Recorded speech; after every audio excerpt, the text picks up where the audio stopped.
'Cause he gets up in the morning, then he goes to work at 9, and he comes back home at 5:30, gets the same train every time. 'Cause his world is built on punctuality. You talking to me? You talking to me? You talking to me? Well, then who the hell else are you talking? You talking to me? Well, I'm the only one here. Moments with Mimi. And today, I was just going to talk a little bit about myself and how the Bible really is the LOA ultimate handbook for your life when you can read it subjectively and understand what it's saying to you. This is where all these other teachers, gurus, me included, whatever, all these people who are telling you how to do this or that or talk about LOA, there's only one being here. And he's been guiding you along the way, the generation after generation after generation. And in the Bible, the Greek translation of the word is apostle. And that's what, I am. And that is what an apostle can be, somebody who's, we've talked about it before, they're a Jack the Ripper. They're going to they're doing it for love. They're Dexter. They have no guilt or shame about it. They're Genghis Khan, and this is just how it is. They're sent to leave a great gift or message, about what we're all thinking. And sometimes we get it and sometimes we don't. But there's always some pain and suffering in there so that we get it and then we change. Humanity changes. And it has to fizzle out because all people are different and how they perceived the story, goes out. And of course, we always take it too far. So like, in my life, and I've said it in other videos, you can look in the playlist about Mimi, but how my mom promised me in the womb that to God if I would be okay because she thought my leg got burned by an x-ray. And she worried about it. And I was born with a black birthmark, but I was perfectly fine. And then when she allowed the doctors to try to cut it off because they were all worried it might become cancer, I almost died. They basically said, nothing we can do, she's dying.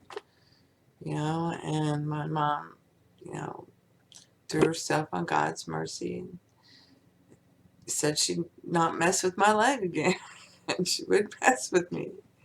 And basically she didn't, and I said this before, she took her frustrations out on me, but it wasn't really anything I didn't handle in the end. At the time, as a kid, you're like, what the hell? And for me it was always, why would you do that? I wouldn't do that to you. Why would you do that? So when you come here, you have to eat the pill. And this is described in Romans on who Paul is. That Paul is an apostle. He has lived life, and he was Saul and he became Paul. And he preached this and he preached the New Testament. And this was his way of seeing that final state of Jesus that we're all going to wear, and his words came straight from God. Okay, so he was sent by God. He'd already walked the road. This is what Romans 1 is telling you in that first section. And it's, Paul, a servant of Jesus Christ. Paul, a servant of imagination and God, called to be an apostle. Okay, you need to go down there and give them this message. Okay, set apart for the gospel of God, which he promised beforehand through his prophets in the Holy Scriptures. This Neville said another would come after him, Everyone says that because it's true for generation after generation. There's always one to help light the way. It's just 1 in 1,000, 2 in 10, according to the Gospel of Thomas. And that is how it is. They're not many, but they're enough to keep the light going. And that's what I mean by it's all the same story. And then it goes on to say, the gospel concerning the Son, who was descended from David according to the flesh, and designated Son of God in power according to the Spirit. The two became one. In holiness, by his resurrection, he rose. He rose up from the dead. He was no longer a thought or a belief. He was alive. He became a seraph, part of the seraphim. Jesus Christ our Lord, imagination, and God our Lord, through whom we have received grace and apostleship. Imagination said this was for God, and I got sent here, and I'm part of imagination, and this is all imagination. He's the Lord. This is where it is. And received grace and apostleship to bring about the obedience of faith for the sake of his name among all the nations, including yourselves who are called to belong to Jesus Christ. To all God's beloved in Rome who are called to be saints. Grace to you and peace from God our Father and the Lord Jesus Christ. Rome is about, objective man. So he's happy to be there talking to barbarians and Rome, objective men. But at the same time, these people had been studying this together, and the Bible came out about the same time as the Hermetica. So they knew this as well in that area. So he's talking to Greeks, to barbarians, to everyone, to the wise and the foolish. He's eager to talk to everyone. And he's not ashamed of the gospel. It's the power of God. He's not ashamed of the Bible. And it means your salvation to everyone who has faith. And faith is knowing the unseen will be seen. To the Jew first and also to the Greek. To the Jew first, it's just because it was written for that culture, and then it spreads out. Okay, and the Greek has it in the Hermetica. The Hermetica came out about the same time as the Old Testament.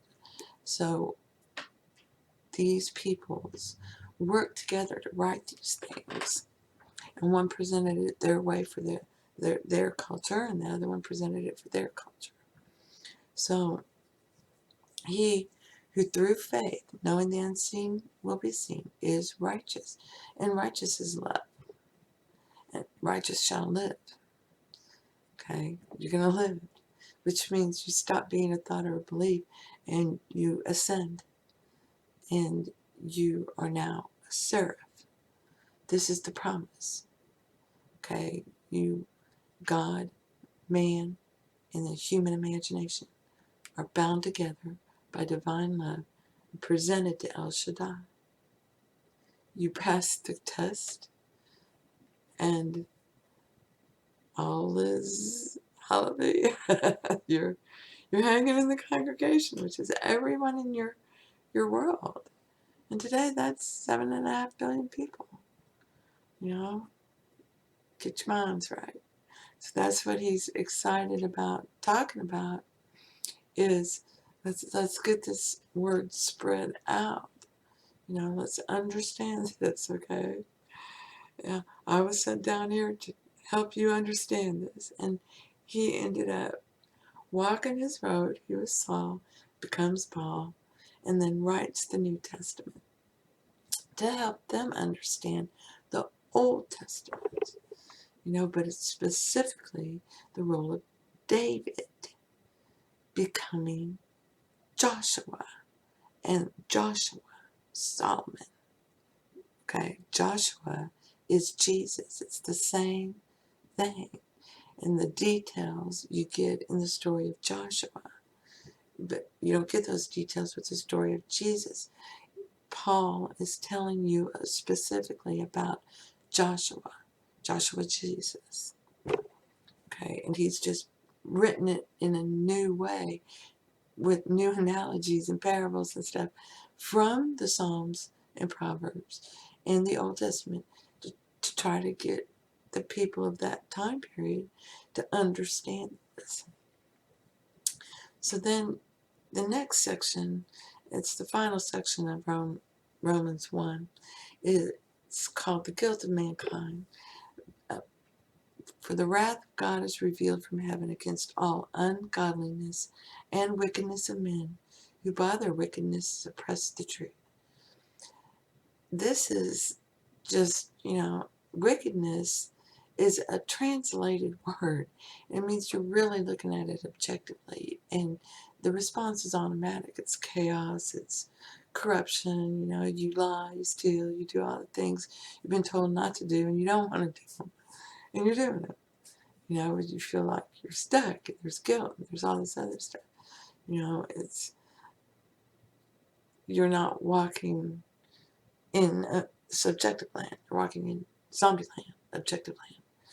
And then for what can be known about God is plain to them, because God has shown it to them. This is the law of attraction. You're going to see what you believe. Stop railing at everybody else and go within. You're playing victim bully. Cut it out. That's what that is. Ever since the creation of the world, his invisible nature, namely his internal power and deity, has been clearly perceived in the things that have been made. Look around you. God is inside you, and he's pushing out all this prosperity and abundance and beauty and richness, and it's fulfilling. It's love. It's everywhere. You're the one who keeps yourself away from it. You're the one who separated yourself. You agreed. You agreed that we're going to do this and make this baby. Okay, this is how it works. So ever since creation, ever since the baby was created, ever since there was a human imagination, ever since God went into man and fractured, ever since creation of the world, it has clearly been perceived in the things that have been made. So they are without excuse. You have no excuse. God's all around you. You're walking in the presence of the consciousness of God all day long. His fullness fills the empty vessels of your life if you let it. Anyways, so they are without excuse. For although they knew God, they did not honor him as God or give thanks to him, but they became futile in their thinking, and their senseless minds were darkened. Claiming to be wise, they became fools and exchanged the glory of the immortal God for images resembling mortal man, or birds, or animals, or reptiles. This is, you think that St. Christopher's medal is going to keep you safe? No, I don't think so. You think sugar's going to make you fat? No, I don't think so. You think, doctors are right. No, I don't think so. You know, you think going into a building and praying to a man crucified on a cross with a crown of thorns on his head is going to save you. No, I don't think so. God is inside you. Okay, you got to talk to him. You got to go within. And that's what he's saying. Those who don't do that, they get God's anger and wrath. And it's not anger and wrath. It's just described that way because it's really God's love. This thought or belief is not believed anymore. You gotta go. The anger and wrath is have some pain and suffering. Are you ready to turn within? Are you ready to turn within? And some never will. They'll kill themselves, they'll die in a car wreck, they'll whatever, volcano, whatever, and then they go to another place in time and keep suffering. That's what you're doing, the road of Calvary. You're walking the road of Calvary. So he's saying if you claim to be wise, but you see the world objectively, you will become a fool. You have to play both sides. Don't be a fool. Okay? Don't be a fool. God within you is infinite intelligence. He's the one who's guiding you. You have to go within so that the human imagination can bring it to you, God's words. And you don't, you can't help but put it through your perception. Okay? And that's okay. Everyone gets the message sooner or later from somebody. And he's here to give it his way. And God made him this way. God sent him here. He had already walked the road. He got sent here. Therefore, God gave them up in the lust of their hearts to impurity. Okay. You don't want to change. You got to go. To the dishonoring of their bodies among themselves. And this is, you're hurting each other. You're perpetuating a belief that has been ripped out. So then you scream and cry, but it's no longer believed. It's got to go. And as long as you see objectively, you're splitting love in two and you're going to play both sides. Okay? You believe in good and bad. You think others can be better than or less than another. And then this starts manifesting itself out in different slave stories. Okay? Physical slavery, slavery to a corporation, slavery to the bank, slavery to debt, slavery to, your skin color, slavery to po me, and refusing to lift yourself out of that and no longer be a bully or a victim. No, I'm not thinking like that. And nobody else does either.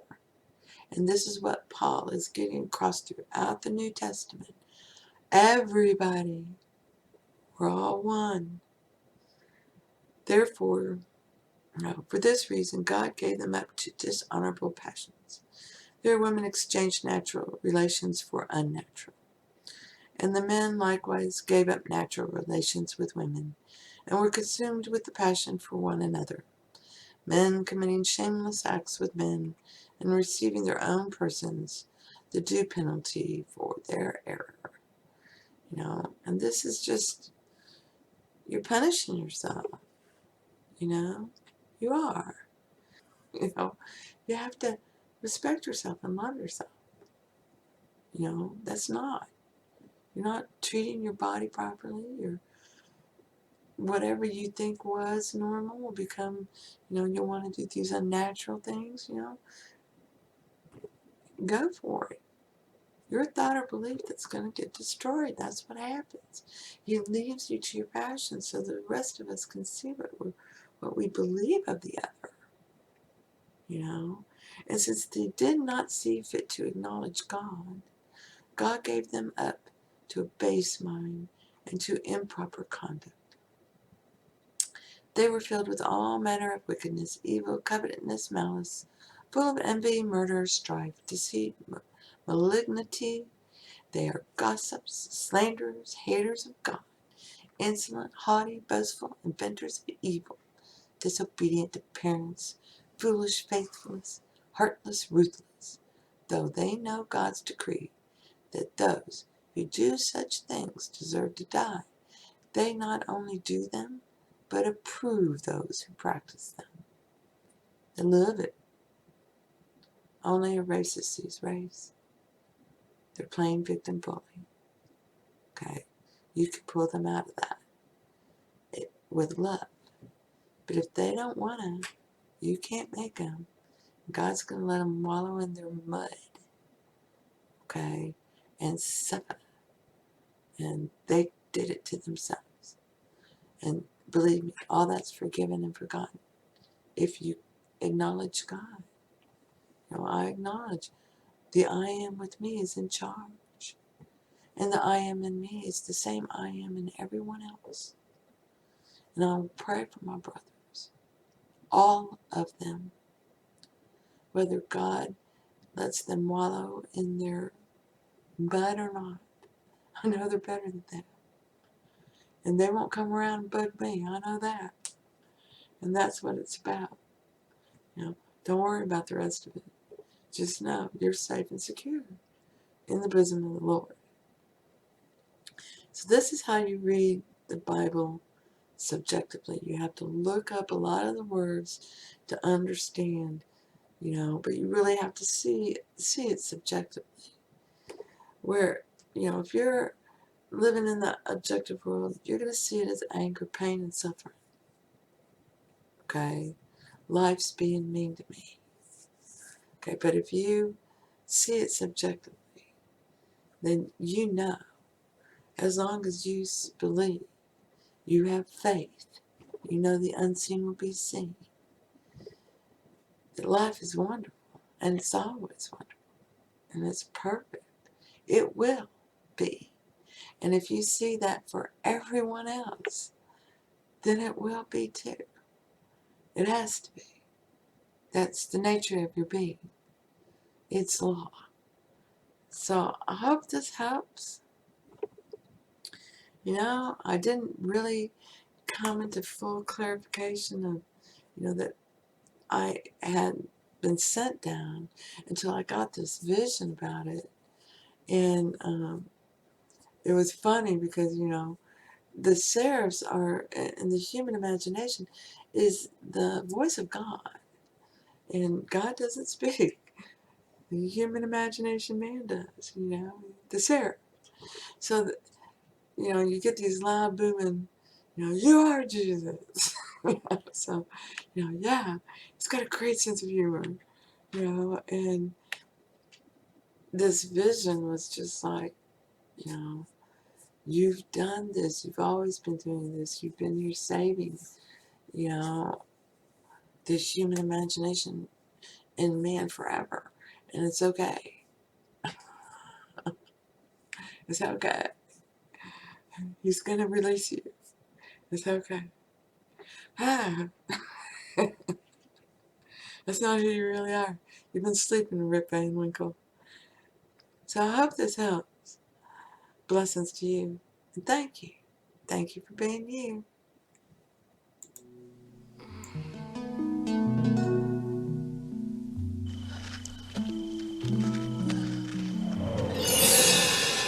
Hey, compadre, where you going? I've got to get to the Beanfield. Ah, yes. There's one hell of a party going on. Come on. Come on. I know a shortcut. Shortcut? Yes, my feet are killing me. Come on. Sometimes you do not act like an angel. I want to tell you something. I don't want to know anything. I hate beans. What? You are a disgrace. I'd rather have steak. Oh, sometimes I think you're just making fun of me. Cuidado! Not bad, not bad.